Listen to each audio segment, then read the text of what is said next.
તીરે સોહર હીણા ફીકા વર્તાય છે। પંખીડાના માળા જેવી પરાઓની ઓરડીઓ ખીચોખીચ માનવીથી ભરેલી ભળાય છે।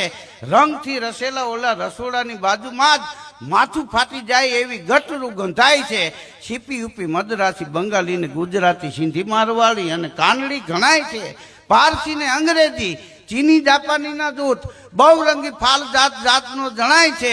8 દાડે રવિવારે રજાનો દિવસ આવે મુંબઈના માનવીને પરબ મનાય છે। બસ ડ્રામ ટ્રેનમાં ચડતા કે ઉતરતા ખિસ્સા કાતરુના હાથે ખિસ્સા કતરાય છે અને શટરને શૂટરમાં રોજે રોજ બજારોમાં હજારોની હારજીત થાય છે। હાઈસ્કૂલ કોલેજ ને નાની મોટી નિશાળોમાં છોકરા ને છોકરીઓ ગણાય છે। ગરીબ કે શ્રીમંતના છોકરાઓ ઊભી વાતે ઉઘાડા હળેલા વાસી ભેળપૂરી ખાય છે। કોઈ જમે માલપાણી કોઈ હેઠા જૂઠા જમે કેટલાક ભિખારી બેઠા બેઠા હવા ખાય છે। માથાના ભાગેડું શીર સન્યાસીને સાધુ બાવા મુંબઈમાં આવી માયા જાળમાં ફસાય છે।